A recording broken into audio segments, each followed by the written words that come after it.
사도들이 백성에게 말할 때 제사장들과 성전 맡은 자와 사두개인들이 이르러 예수 안에 죽은 자의 부활이 있다고 백성을 가르치고 전함을 싫어하여 그들을 잡음에 날이 이미 저물었으므로 이튿날까지 가두었으나 말씀을 들은 사람 중에 믿는 자가 많으니 남자의 수가 약 5천이나 되었더라. 이튿날 관리들과 장로들과 서기관들이 예루살렘에 모였는데 대제사장 안나스와 가야바와 요한과 알렉산더와 및 대제사장의 문중이 다 참여하여 사도들을 가운데 세우고 묻되 너희가 무슨 권세와 누구의 이름으로 이 일을 행하였느냐? 이에 베드로가 성령이 충만하여 이르되 백성의 관리들과 장로들아, 만일 병자에게 행한 착한 일에 대하여 이 사람이 어떻게 구원을 받았느냐고 오늘 우리에게 질문한다면 너희와 모든 이스라엘 백성들은 알라. 너희가 십자가에 못 박고 하나님이 죽은 자 가운데서 살리신 나사렛 예수 그리스도의 이름으로 이 사람이 건강하게 되어 너희 앞에 섰느니라. 이 예수는 너희 건축자들이 버린 돌로서 집 모퉁이의 머릿돌이 되었느니라. 다른 이로서는 구원을 받을 수 없나니 천하 사람 중에 구원을 받을 만한 다른 이름을 우리에게 주신 일이 없음이라. 그들이 베드로와 요한이 담대하게 말함을 보고 그들을 본래 학문 없는 범인으로 알았다가 이상히 여기며 또 전에 예수와 함께 있던 줄도 알고 또 병 나은 사람이 그들과 함께 서 있는 것을 보고 비난할 말이 없는지라 명하여 공회에서 나가라 하고 서로 의논하여 이르되 이 사람들을 어떻게 할까? 그들로 말미암아 유명한 표적 나타난 것이 예루살렘에 사는 모든 사람에게 알려졌으니 우리도 부인할 수 없는지라. 이것이 민간에 더 퍼지지 못하게 그들을 위협하여 이후에는 이 이름으로 아무에게도 말하지 말게 하자 하고 그들을 불러 경고하여 도무지 예수의 이름으로 말하지도 말고 가르치지도 말라. 하니 베드로와 요한이 대답하여 이르되 하나님 앞에서 너희의 말을 듣는 것이 하나님의 말씀을 듣는 것보다 옳은가 판단하라. 우리는 보고 들은 것을 말하지 아니할 수 없다. 관리들이 백성들 때문에 그들을 어떻게 처벌할지 방법을 찾지 못하고 다시 위협하여 놓아주었으니 이는 모든 사람이 그 된 일을 보고 하나님께 영광을 돌림이라. 이 표적으로 병 나은 사람은 40여 세나 되었더라. 사도들이 노임에 그 동료에게 가서 제사장들과 장로들의 말을 다 알리니 그들이 듣고 한마음으로 하나님께 소리를 높여 이르되 대주제여, 천지와 바다와 그 가운데 만물을 지은 이시여, 또 주의 종 우리 조상 다윗의 입을 통하여 성령으로 말씀하시기를 어찌하여 열방이 분노하며 족속들이 허사를 경영하였는고. 세상의 군왕들이 나서며 관리들이 함께 모여 주와 그의 그리스도를 대적하도다 하시니로소이다. 과연 헤롯과 본디오 빌라도는 이방인과 이스라엘 백성과 합세하여 하나님께서 기름 부으신 거룩한 종 예수를 거슬러 하나님의 권능과 뜻대로 이루려고 예정하신 그것을 행하려고 이 성에 모였나이다. 주여, 이제도 그들의 위협함을 굽어보시옵고 또 종들로 하여금 담대히 하나님의 말씀을 전하게 하여 주시오며 손을 내밀어 병을 낫게 하시옵고 표적과 기사가 거룩한 종 예수의 이름으로 이루어지게 하옵소서. 빌기를 다음에 모인 곳이 진동하더니 무리가 다 성령이 충만하여 담대히 하나님의 말씀을 전하니라. 오늘 두 번째 시간인데요. 지난주에는 교회 내부의 분열로 교회가 위기가 온다. 오늘은 외부의 공격으로부터 교회가 무너질 수 있다.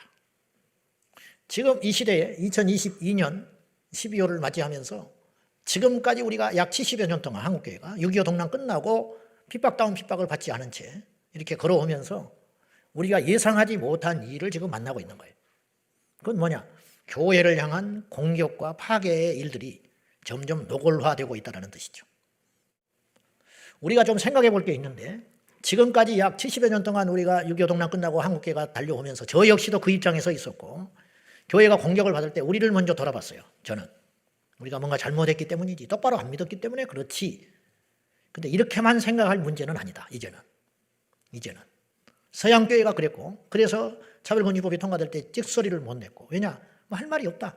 우리가 무슨 힘이 있으며 우리가 이 지경이 되는 것은 문제가 있는 거 아니냐? 우리가 잘못한 것도 있지 않냐? 이렇게 흘러가니까 나중에 마귀가요, 우리를 푹 찔러봐요. 근데 단호하게 대처를 안 하니까 더 찔러버리는 거야. 나중에 우리 안방을 차지해버리려고 그래요.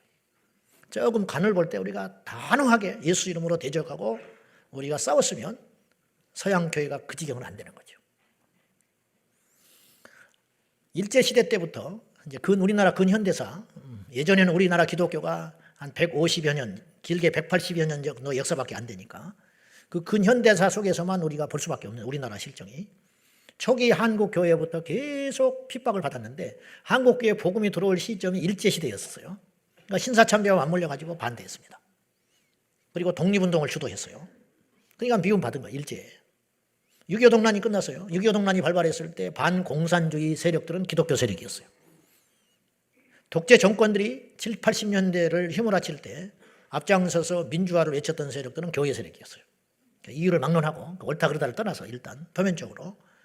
그리고 이제 2022년, 2020년 요때 우리 이 시점 3, 4년 요때부터 우리가 지금 갖고 있는 투쟁의 목적이 뭐냐면 포괄적 차별금지법, 동성결혼합법화 이 문제로 지금 우리가 맞물려 있는 거예요. 정치권이나 세상의 주도 세력에 보면은 사사건건 교회가 방해를 하는 거예요. 제가 분명히 이야기했어요. 적은 우리 편이고 세상의 주권자는 마귀입니다. 현재 이 세상의 권세자는 마귀니까 마귀가 싫어하는 일을 하면 하나님이 기뻐하는 일이 되는 거예요. 말씀대로 살면 세상이 우리를 싫어해요. 말씀을 지키고 살면 우리는 세상에 가서 어떤 취급을 받냐면 박수를 받는 게 아니고 미움받아요. 성가신 존재, 귀찮은 존재, 까다로운 존재, 예민한 존재, 그냥 있지 않는 존재. 이런 취급을 받는 것은 우리가 잘못해서 그런 취급을 받는 게 아니고 제대로 가기 때문에 그런 취급을 받아야 마땅하다. 자, 무슨 말이냐면 교회가 세상으로부터 공격을 받는 이유는 결국은 둘 중에 하나예요. 하나는 제 역할을 못했기 때문에 짓밟히는 거예요. 제 역할을 못하니까 밖에 버려진 소금이 돼가지고 사람들이 밟고 지나가는 거예요. 뭐 이런 귀찮은 이런 쓸데없는 것이 있는가. 야, 교회가 있으면 무슨 필요가 있냐? 이렇게 생각하는 거죠. 지들끼리 맨날 모여가지고 밥이나 먹고 어디 때가 되면 놀러나 다니고 기껏 부활절에 뭐 계란이나 요새 누가 계란 먹냐? 전도지 아이고 지긋지긋하다. 이 정도의 취급을 받는다면 이건 무시받고 있는 거죠. 그러나 반대로 교회가 위협적이기 때문에 두려운 존재이기 때문에 없앨 목적으로 공격을 받는 것이 마땅하다. 이건 뭐냐? 교회가 자기 할 일을 똑부러지게 하기 때문에 세상이 감당 못한다는 거예요. 그래서 히브리서 11장에 세상이 감당하지 못하는 자들, 세상이 못해봐요. 그냥 미운 거야. 이길 수 없으니까 두렵고 믿고 없어지기를 바라는 것이죠. 후자로 취급을 받아야 초대교회라는 거죠. 후자예요. 우리 교회가 그런 교회가 되어야 됩니다. 자기 할 일을 똑바로 하기 때문에 똑부러지게 해버리니까 마귀가 싫어하는 교회, 권세자들, 법들, 사회적 문화 이런 걸 통해서 교회를 겁박하고 협박하는 그러한 공격을 받는 교회. 세상의 위협 공격으로부터 교회를 어떻게 지킬 것인가. 오늘 사도행전 4장에는 복음 전파로 5천 명이 단번에 돌아오는 회심한 사건이 일어난 다음에 위기를 느낀 기득권 세력들, 장로, 서기관, 유대인들, 관리들이 하나가 돼서 평소에는 하나가 아닌데 하나가 돼가지고 이들을 핍박하기 시작합니다. 사도들을 베드로와 요한을 불러가지고 겁박을 했어요. 뭐 때문에 이들이 잡혀갔냐? 왜 예수를 전하냐는 거야. 왜 예수를 전해서 안진병을 일으키고 세상을 시끄럽게 하냐? 왜 예수를 전해서 사람들을 끌어모으느냐? 예수가 그렇게 위력적인 거예요. 세상은 예수님의 이름을 거부해요. 주님이 말씀하셨어요. 너희를 미워하면 너희를 미워하는 게 아니다. 너희를 미워하기 전에 먼저 나를 미워하는 줄 알라. 예수 안전하면 미움 안 받아요. 교회가 침묵하고 있으면 미움받을 이유가 없습니다. 까닭이 없어. 베드로와 요한을 불러다가 치조를 했지만 죄가 있어야지. 사기를 쳤어요. 죽였어요. 거짓말을 했어요. 예수 그리스도를 전하여 안진병이 된 인생을 일으켜 그 인생을 바꾸고 그 집안을 바꾼 죄밖에 없잖아요. 생명을 준 죄밖에 없잖아요. 그러니까 요리조리 트집 잡아도 잡을 게 없으니까 할 수 없이 풀려졌습니다. 풀려진 이들이 모인 무리들에 대하여 보고를 하니 이들이 이렇게 반응합니다. 24절 시작. 그들이 듣고 한 마음으로 하나님께 소리를 높여 이르되 대주제여 천지와 바다와 그 가운데 만물을 지은 이시요. 사람이 이렇게 협박을 받고 나왔다 그러면 위축이 돼야 되는 거예요. 근데 이들은 위축되지 않았어요. 하나님을 찬송했어요. 이 우주 만물의 주인이신 하나님이여 영광을 받으소서. 소리를 지르면서 이렇게 찬송할 수밖에 없었던 이유가 세 가지가 있어요. 첫째, 26절 봐요. 시작. 세상의 군왕들이 나서며 관리들이 함께 모여 주와 그의 그리스도를 대적하도다 하신 이로소이다. 무슨 이게 구약의 말씀을 가져왔잖아요. 이런 일이 있을 것이다. 예상했다. 그런 뜻이에요. 우리가 세상에 나가서 복음을 전하면 세상이 그리스도를 대적하는 일이 생길 거라고 말씀하지 않았냐? 올 것이 온 거니까 두려운 일이에요? 예상된 일이에요? 예상된 일이잖아. 그러니까 낙심할 이유가 없어. 이거는 있을 수 있는 일이고 이런 일이 우리를 통해서 일어난 것은 이상한 일이 아니다. 답을 아는데 뭐가 무서워? 이게 반응이었어요. 올 것이 오고야 말았다. 이제 우리가 이기면 된다. 이길 수 있다. 그렇게 생각하고. 놀랍잖아요.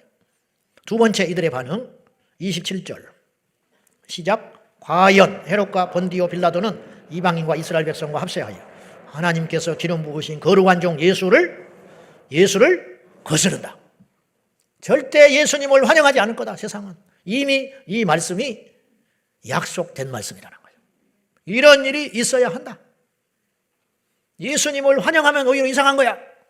저들은 반응이 그렇게 나올 수밖에 없어. 이렇게 반응을 보였다는 거죠. 세 번째 반응 28절 시작. 하나님의 권능과 뜻대로 이루려고 예정하신 그것을 행하려고 이 성에 모였나이다. 그러니까 이 모였나이다 하는 이 주체가 사도들이 아니고 성도들이 아니고 예수님을 대적하려고 예수 그리스도의 복음을 막아내려고 예수 전하는 자들을 겁박하기 위해서 저들이 모여들었다. 그리고 그들은 거대한 세력이다. 이렇게 이들은 이미 예상하고 있는 거죠. 그러니 이것은 하나님의 손안에 있어야 할 일이다. 그런 뜻이에요. 갑자기 일어난 일이 아니라는 거예요. 여러분, 우리 하나님께서 우주 만물의 주인이십니다. 주인이시다. 위협이 올 때 이들은 굴복하지 않고 하나님께 오히려 엎드려 기도했습니다. 이들이 찬송하며 말씀으로 해석을 하고 그들을 하나님 앞에 기도하잖아요. 엎드려서. 그럴 때 성령께서 임재하셔서 충만히 기름 부어주시고 담대하게 하시고 땅이 흔들려가지고 와 우리의 기도를 하나님이 기쁘게 들어주시는구나. 그리고 담대히 말씀을 전하러 나갔어요. 막 입장에서 볼 때는 이게 보통 성가신 일이 아니에요. 2명을 불러다가 협박해가지고 절대로 예수 전하지 마라. 입단속을 시키고 반창고 붙여서 내보냈더니 가서 쪼르르 이야기해가지고 수십 명이 이제 벌떼같이 예수를 전하는 일이 생기는 거예요. 그래서 손 드는 거예요. 뭐 해볼 수가 없는 거예요. 해볼 수가. 이런 우리 교회가 돼야 됩니다. 세상을 이기고 정복하고 다스리고 무엇으로? 칼이 아니라 세상의 힘이 아니라 복음의 능력으로. 왜 세상은 그렇게 예수 전하는 걸 극도로 싫어할까? 지금 사도행전을 쭉 초기부터 읽어보라고요. 어쨌든 예수만 전하지 말라고 막 사정을 하는 거야. 다 해도 된다. 모여라. 모여도 좋은데 예수는 전하지 말아라. 병도 고쳐라. 예수는 전하지 말아라. 착한 일도 해라. 그러나 예수는 전하지 말아라. 여기에 초점 맞춰져 있잖아요. 예수를 전하지 말아달라고 막 협박하고 사정하고 말리는 거야. 왜 그러는가? 예수 그리스도의 이름이 이 땅을 살리기 때문이에요.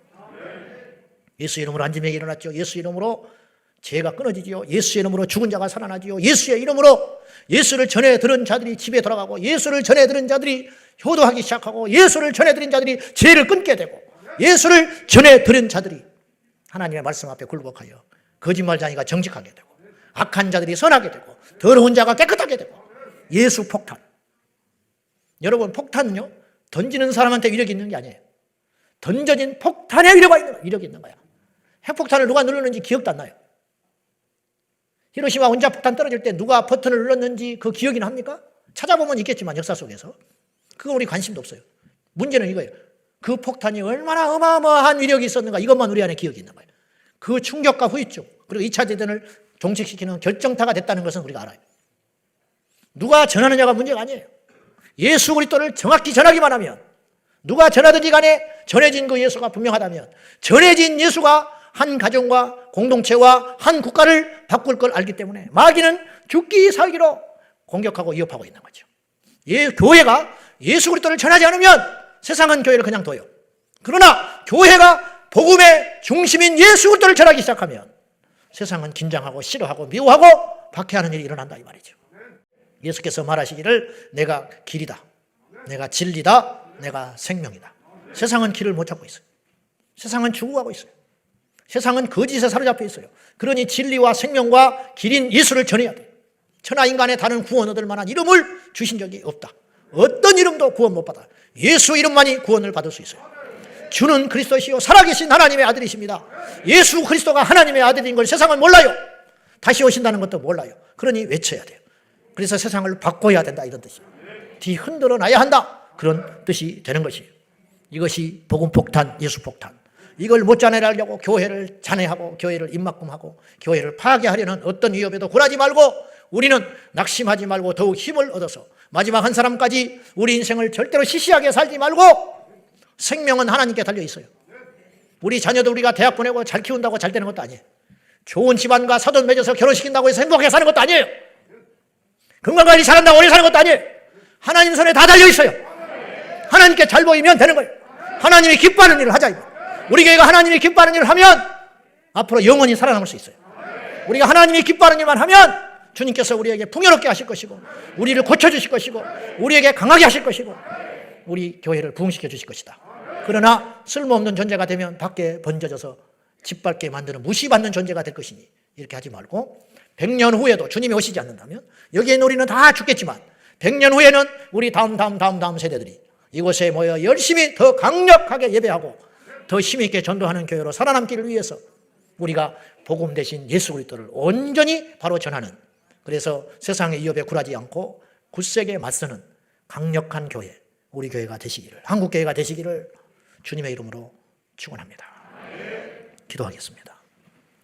하나님 아버지, 죽어가는 영혼을 살리는 복음의 능력, 악한 영들을 제압하는 예수의 이름, 음란한 세상을 무너뜨리는 거룩한 말씀을 가진 교회가 되게 하여 주시옵소서. 주여, 어떤 경우에도 세상의 위협에 굴하지 아니하고 주 예수는 그리스도라고 담대히 전하는 예수 복음 폭탄 소유한 저희들이 되게 하여 주옵소서. 예수님의 이름으로 기도 올리옵나이다. 아멘.